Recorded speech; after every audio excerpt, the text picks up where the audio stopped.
Hello everyone, आज date है 6 जनवरी 2022 और द हिंदू न्यूज एनालिसिस में आपका स्वागत है। इस वीडियो में हम द हिंदू की इंपोर्टेंट न्यूज को एग्जाम के पॉइंट ऑफ व्यू से डिस्कस करेंगे। नीचे डिस्क्रिप्शन बॉक्स में telegram channel volcano IAS academy का लिंक दिया हुआ है। आप telegram channel volcano IAS academy के साथ में जुड़ सकते हैं। वहां पर हर exam means UPSC, state PSC and other exams के पॉइंट ऑफ व्यू से काफी इंपॉर्टेंट इन्फॉर्मेशन आप सभी के साथ में शेयर की जाती है। तो चलो स्टार्ट करते हैं। वीडियो को स्टार्ट करेंगे एक ज्योग्राफिकल मैप क्वेश्चन के साथ में। और आज आपका क्वेश्चन ये है कि लीबिया जो कंट्री है उसको जाकर के सबसे पहले आपको मैप में व्यू करना है, फिर इससे रिलेटेड हर इंपॉर्टेंट फैक्ट्स को आपको नीचे कमेंट बॉक्स में आकर के टाइप करना है। कल हमने आपसे क्वेश्चन पूछा था मोजाम्बिक कंट्री को लेकर के, तो सबसे पहले मोजाम्बिक जो कंट्री है उसके मैप को हम व्यू कर लेते हैं। मोजाम्बिक कंट्री अफ्रीका कॉन्टिनेंट का जो साउथ ईस्ट वाला पार्ट है वहां पर सिचुएटेड है। Mozambique country Tanzania, Zambia, Zimbabwe and south Africa country के साथ में अपनी बॉर्डर शेयर करता है। सबसे इंपॉर्टेंट फैक्ट्स ये है कि यहाँ पर ट्रॉपिक ऑफ कैप्रिकॉर्न जो है वो मोजाम्बिक कंट्री से पास होता है। तो हम देख लेते हैं ट्रॉपिक ऑफ कैप्रिकॉर्न से रिलेटेड हर इंपॉर्टेंट फैक्ट्स को कि कौन कौन से कंट्री से एंड कौन कौन से कॉन्टिनेंट से ट्रॉपिक ऑफ कैप्रिकॉर्न पास होता है। सबसे पहले इंपॉर्टेंट बात आपको ये ध्यान रखनी है कि 3 कॉन्टिनेंट से ट्रॉपिक ऑफ कैप्रिकॉर्न पासेज होता है, south America, Africa continent and Australia से। सबसे पहले अगर साउथ अमेरिका की हम बात करें तो Chile, Argentina, Paraguay and Brazil country से पासेज होता है। अफ्रीका कॉन्टिनेंट में Namibia, Botswana, South Africa, Mozambique and Madagascar country से पास होता है। और लास्ट में जो ऑस्ट्रेलिया कॉन्टिनेंट है वहां से ट्रॉपिक ऑफ कैप्रिकॉर्न पास होता है। ये जो मैप है वो आपको Telegram channel volcano IAS academy पर शेयर कर दिया जाएगा। अब द हिंदू का अगर हम डिस्कशन करें तो द हिंदू के फ्रंट पेज पर जो इंपॉर्टेंट न्यूज़ है वो चिलिका लेक को लेकर के है। हमें पता है कि हर साल विंटर सीजन जब आता है तो यहाँ पर बहुत सारे माइग्रेटरी बर्ड्स आते हैं, उनकी काउंटिंग की जाती है। तो इस साल भी काउंटिंग की गई। लास्ट ईयर से अगर हम कंपैरिजन करें तो थोड़ा सा डिक्रीज देखने को मिला है यहाँ पर जो भी माइग्रेटरी बर्ड्स आए उनके नंबर्स में। लेकिन ये जो काउंटिंग की गई है, ये जो सर्वे, ये जो सेंसस कंडक्ट करवाया गया है वो Odisha state wild life organisation, Chilika development authority and Bombay natural history society, इन सब ने मिलकर के इस सेंसस को कंडक्ट करवाया है। इससे एक तरीके से व्यू देखने को मिलता है कि कौन से माइग्रेटरी बर्ड्स हैं वो रेगुलर यहाँ पर आ रहे हैं, कौन सी नई स्पीसीज जो हैं वो यहाँ पर आ रही हैं। इसके अलावा क्या क्या चेंजेस, क्या क्या अल्ट्रेशन देखने को मिल रहा है, वो सारी चीज़ें इस सेंसस जो कंडक्ट करवाया जाता है इससे रिजल्ट में निकल करके सामने आता है। यहाँ पर इंपॉर्टेंट बात ये बोली गई है कि चिलिका जो लेक है वहाँ पर बहुत सारे एरिया से, जैसे कैस्पियन सी से, लेक बैकाल लेक से, अरल सी से, रशिया का जो रिमोट पार्ट्स है जहाँ पर बहुत ज़्यादा हैवी स्नोफॉल देखने को मिलती है, Mongolia, central and south east Asia, Ladakh and Himalayan region से ये सारे के सारे जो बर्ड्स हैं वो यहाँ पर माइग्रेट करते हैं। तो एक एक करके इन बर्ड्स के बारे में, चिलिका लेक से रिलेटेड इंपॉर्टेंट फैक्ट्स को हम व्यू कर लेते हैं। सबसे पहले चिलिका लेक से रिलेटेड इंपॉर्टेंट फैक्ट्स को अगर हम देखें तो चिलिका लेक जो है वो एशिया की लार्जेस्ट और वर्ल्ड की सेकेंड लार्जेस्ट लेगून है। लेगून जो टर्म है उसको अभी हम मैप के थ्रू व्यू करेंगे। यहाँ पर सबसे बड़ी संख्या में जो माइग्रेटरी बर्ड्स हैं वो विंटर सीजन में सबसे ज़्यादा संख्या में यहाँ पर आते हैं। 1981 में चिलिका लेक को रामसर कन्वेंशन के अंडर इंडिया की फर्स्ट वेटलैंड को डेजिग्नेशन दिया गया था। मतलब इंडिया का first Indian wetland of international importance इसको डिक्लेयर किया गया था। रामसर कन्वेंशन क्या है? जो भी वेटलैंड एरिया है उसको एक तरीके से सेफ रखने के लिए ईरान का जो रामसर शहर है वहाँ पर इस कन्वेंशन को अप्लाई किया गया था। वहाँ पर इसमें इस एग्रीमेंट को साइन किया गया था कि जो भी वेटलैंड एरिया है उनको प्रिजर्व एंड प्रोटेक्ट किया जा सके। सबसे ज़्यादा यहाँ पर ये जो चिलिका लेक है इसमें छोटे छोटे आइलैंड पाए जाते हैं। इसी तरीके का एक आइलैंड है नलाबना आइलैंड। इस नलाबना आइलैंड को 1987 में बर्ड सेंचुरी के रूप में डिक्लेयर कर दिया गया था। और इस लेगून एरिया में जो ये नलाबना आइलैंड है जहाँ पर बहुत सारे जो माइग्रेटेड बर्ड्स हैं वो आकर के अपना हैबिटाट डेवलप करते हैं। चिलिका लेक को अगर हम मैप में व्यू करें तो यहाँ पर देखो ये चिलिका लेक है और बे ऑफ बंगाल, यहाँ पर बिल्कुल जो बिग वाटर बॉडीज है। और यहाँ पर चिलिका लेक जो है वो दया रिवर, यहाँ पर दया रिवर फ्लो होती है, उसके माउथ के ऊपर सिचुएटेड है। लेगून क्या होता है? कोई एक ऐसी वाटर बॉडी जो किसी बिग वाटर बॉडी से डायरेक्टली कनेक्ट ना होकर के लेकिन उसके बिल्कुल पास में सिचुएटेड हो। इसी तरीके की वाटर बॉडीज के लिए एक ज्योग्राफिकल टर्म यूज की जाती है और वो टर्म है लेगून। तो ये चिलिका लेक से रिलेटेड हमने इंपॉर्टेंट फैक्ट्स को देखा। अब यहाँ पर जो इस आर्टिकल में जो अदर वर्ड्स यूज किए गए हैं वो कैस्पियन सी और अरल सी के बारे में भी हम मैप में व्यू कर लेते हैं। देखो जो कैस्पियन सी है वो Kazakhstan, Russia, Azerbaijan, Iran and Turkmenistan इन कंट्रीज के साथ में अपनी बॉर्डर शेयर करता है। यहाँ पर अरल सी की बात करें तो अरल सी जो है वो सेंट्रल एशियन कंट्रीज में कजाकिस्तान एंड उज्बेकिस्तान के बीच में सिचुएटेड है। अरल सी को लेकर के एक बार यूपीएससी में क्वेश्चन भी पूछा गया था कि कौन सी ऐसी वाटर बॉडी है जिसने टाइम के साथ में जिसके एरिया में डिक्रीज देखने को मिला है। 3-4 वाटर बॉडीज के नाम दिए गए थे। जब भी आप जो ऑक्सफोर्ड का स्टूडेंट एटलस है उसमें अच्छे से मैप के थ्रू इसको व्यू कर रखा है और बता रखा है कि कैसे कैसे टाइम के अकॉर्डिंग अरल सी जो है उसका एरिया काफ़ी ज़्यादा डिक्रीज हुआ है। तो ये सारी जो भी इंपॉर्टेंट इन्फॉर्मेशन है, जब भी किसी वाटर बॉडी का नाम आए या किसी भी इंपॉर्टेंट फैक्ट्स का नाम आए न्यूज़पेपर में, तो उन सभी फैक्ट्स को आपको एक बार व्यू कर लेना चाहिए। नेक्स्ट इंपॉर्टेंट आर्टिकल है, यहाँ देखिए, ये जो आर्टिकल है वो श्रीलंका और इंडिया के बीच में जो इशू है उसको लेकर के है। अभी कुछ टाइम पहले हमने देखा कि हमारे कुछ फिशरमैन को, उनकी बोट्स को कैप्चर कर लिया गया था श्रीलंका की आर्मी के द्वारा, और कारण ये बताया गया था कि उनका जो भी मैरीटाइम एरिया है, मतलब जो भी उनका वाटर बॉडीज एरिया है, वहाँ पर एंटर कर रहे थे हमारे फिशरमैन, जिसको लेकर के उनको फ्रीज कर दिया गया। और अब प्रेजेंट टाइम में उनको लेकर के केस चल रहा था और श्रीलंकन जो कोर्ट है उन्होंने उनको 13 तमिलनाडु फिशरमैन को फ्री कर दिया है। अब ये इशू क्या है, क्यों उनको कैप्चर किया गया, ये हमारे लिए इंपॉर्टेंट हो जाता है। इंडिया और श्रीलंका के जो रिलेशंस हैं वो काफ़ी लंबे टाइम से काफ़ी अच्छे रिलेशन रहे हैं, लेकिन ये जो फिशरमैन का जो कन्फ्लिक्ट देखने को मिलता है, फिशरमैन इशू जो है वो इंडिया और श्रीलंका के जो रिलेशंस हैं उनमें एक तरीके से कन्फ्लिक्ट क्रिएट करने का काम करता है। ये जो आर्टिकल है वो आपके प्रीलिम्स के पॉइंट ऑफ व्यू से भी इंपॉर्टेंट है और मेंस के पॉइंट ऑफ व्यू से भी, जो हमारा जीएस पेपर 2 है उसमें इंटरनेशनल रिलेशन आर्टिकल से रिलेटेड है। सबसे पहले अगर हम इस आर्टिकल को डिस्कस करने से पहले इंडिया और श्रीलंका की जो मैरीटाइम बॉर्डर है उसको आप देख लीजिए। ये जो एरिया है उसको एक तरीके से डिक्लेयर कर रखा है कि यहाँ तक जो हमारा एरिया है, यहाँ तक श्रीलंका का एरिया है और यहाँ तक इंडिया का एरिया है। इशू ये है कि हमारे इंडिया के जो फिशरमैन है वो इस एरिया को क्रॉस करते हुए श्रीलंका के एरिया में क्रॉस कर जाते हैं, एंटर कर जाते हैं, और यहाँ पर जो भी फिशरीज है, जो भी रिसोर्सेज है, उनको कैप्चर करने की कोशिश करते हैं।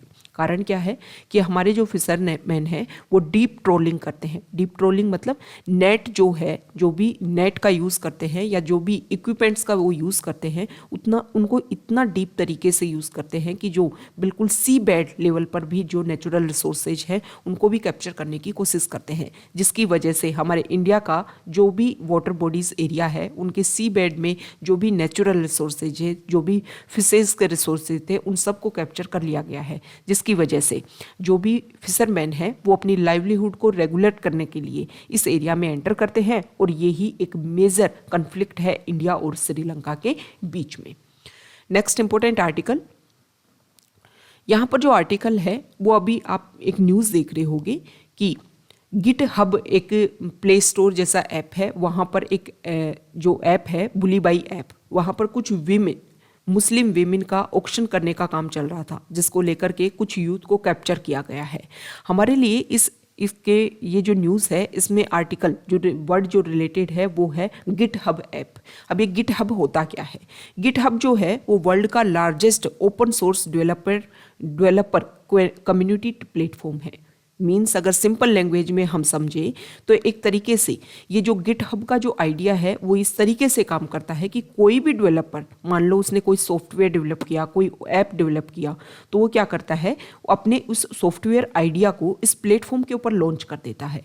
उस प्लेटफॉर्म को ऊपर उसने लॉन्च कर दिया, उसके अलावा जो भी अदर्स लोग होते हैं इस प्लेटफॉर्म के ऊपर, वो कोलेब्रेशन के थ्रू उस ऐप में जो भी इम्प्रूवमेंट की ज़रूरत होती है, जो भी उसमें एरर्स होती हैं, जो भी उसमें प्रॉब्लम होती हैं, वो उसको मिल करके एक तरीके से फिक्स करने की कोशिश करते हैं। कि मतलब कोई भी जो ऐप है डेवलप एक पर्सन ने किया, लेकिन उसको एक तरीके से एक बेस्ट फाउंडेशन पर एस्टेब्लिश करने में सभी जो लोग हैं वो उस प्लेटफॉर्म पर जो भी लोग अवेलेबल हैं वो उसको मिल करके फिक्स करने की कोशिश करते हैं। ये है गिटहब प्लेटफॉर्म। उसके ऊपर बुलीबाई ऐप लॉन्च किया गया था और उस पर ये जो वीमेन का ऑक्शन है वो चल रहा था। उसको लेकर के पुलिस ने कुछ यूथ लोगों को कैप्चर किया गया है। तो एक गिटहब जो प्लेटफॉर्म है, इससे रिलेटेड जो आर्टिकल है, इससे रिलेटेड जो भी नोट्स हैं वो आपको Telegram channel volcano IAS academy पर शेयर कर दिए जाएंगे।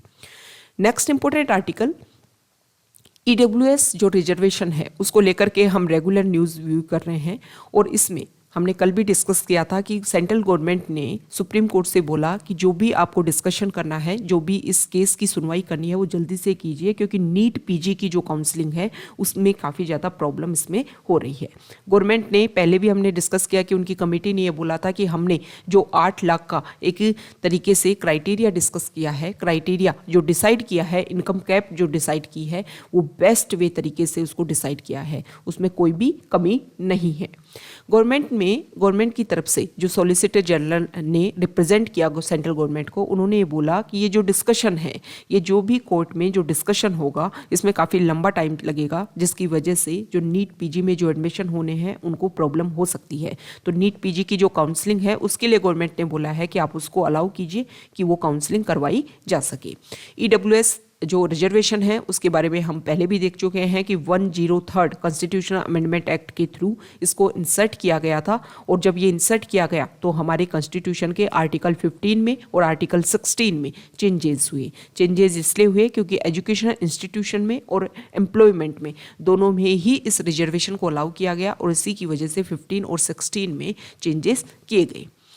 नेक्स्ट इंपॉर्टेंट आर्टिकल यहाँ पर सिविल सर्विसेज 2021 का जो प्रीलिम्स का एग्जाम हुआ और उसमें जो कैंडिडेट पास हुए उनका मेंस का एग्जाम है, और इसी को लेकर के कुछ कैंडिडेट्स ने सुप्रीम कोर्ट में ये बात रखी है, दिल्ली हाई कोर्ट में इसमें सुनवाई होगी। उन्होंने ये बात रखी है कि जो मेंस का एग्जाम कल से 7 जनवरी से होने वाला है, तो उन्होंने बोला है कि इसको कुछ समय के लिए क्या करें, पोस्टपोन किया जाए, क्योंकि कोविड के जो केसेज है वो दोबारा से इंक्रीज हो रहे हैं।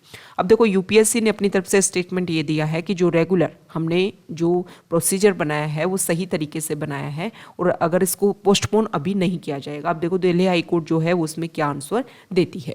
यूपीएससी के बारे में कुछ बेसिक फैक्ट्स अगर हम बात करें तो आपको पता है कि यूपीएससी और स्टेट पीएससी जो भी बोर्ड होते हैं वो कॉन्स्टिट्यूशनल बॉडी है। हमारे कॉन्स्टिट्यूशन में इनके बारे में बताया गया है। कौन से आर्टिकल जो इससे रिलेटेड है वो आपको नीचे कमेंट बॉक्स में बताना है।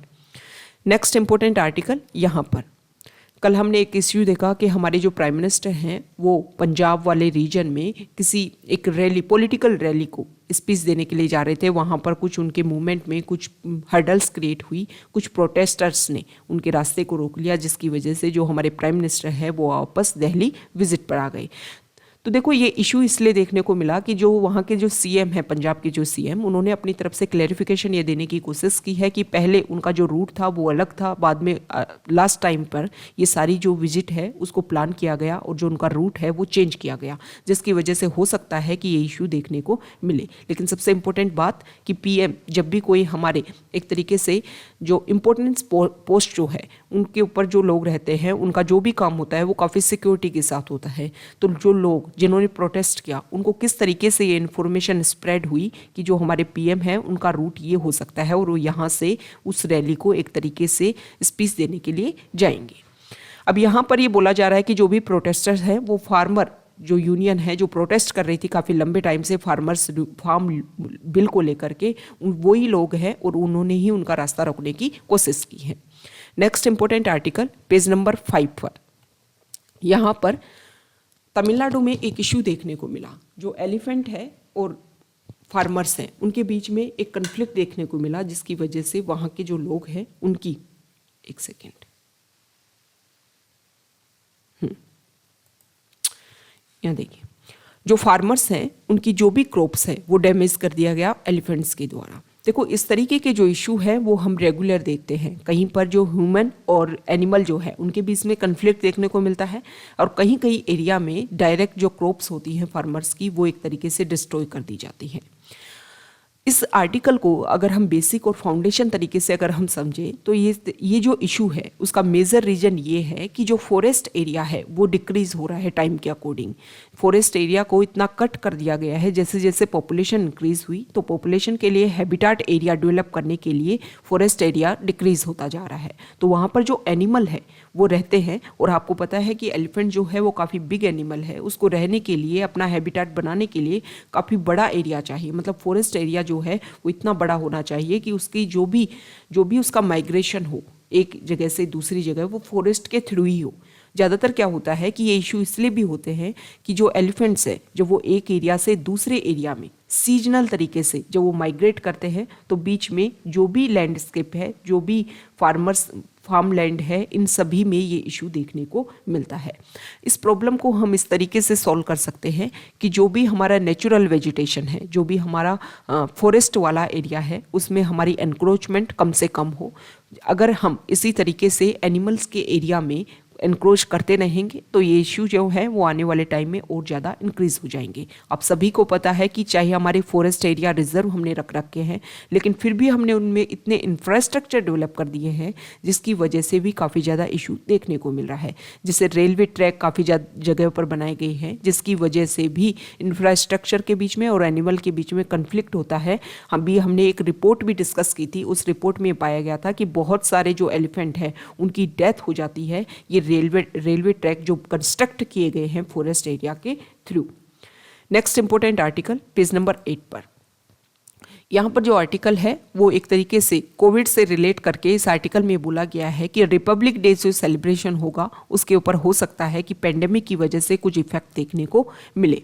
अभी गुजरात में जो वाइब्रेंट गुजरात समिट होने वाली है उसके ऊपर भी हो सकता है कि कोविड-19 की सिचुएशन से 10 से 12 जनवरी के बीच में समिट होगी और इस समिट में माना जा रहा है कि रशिया के प्राइम मिनिस्टर रहेंगे, नेपाल के प्राइम मिनिस्टर शेर बहादुर देवबा जो है वो भी इसमें विजिट करेंगे। इसके अलावा 27 कंट्रीज से जो भी पॉलिटिकल पार्टिसिपेंट है वो इसमें आने वाले हैं, तो हो सकता है कि इसके ऊपर इफेक्ट देखने को मिले। उसके बाद में 26 जनवरी को जो हमारा रिपब्लिक डे सेलिब्रेशन होगा उसमें सेंट्रल एशियन कंट्रीज की जो रिप्रेजेंटेटिव हैं वो यहाँ पर आने वाले हैं, तो उनके ऊपर भी कुछ इशू देखने को मिल सकता है। अब सेंट्रल एशियन कंट्रीज की बात की गई है तो इस टर्म्स के बारे में हम डिस्कस कर लेते हैं कि कौन कौन सी जो कंट्रीज हैं वो सेंट्रल एशियन कंट्रीज में आती हैं। मैप को जब आप व्यू करोगे तो यहाँ पर ये देखिए, सेंट्रल एशियन कंट्रीज एक तरीके से लैंडलॉक कंट्री है और ये माना जाता है कि 1991 से पहले ये जो कंट्रीज है वो यूएसएसआर का पार्ट थी। उसके बाद में यूएसएसआर का डिसइंटीग्रेशन होता है और अपने आप को ये इंडिपेंडेंट कंट्री के रूप में डेवलप कर लेती है।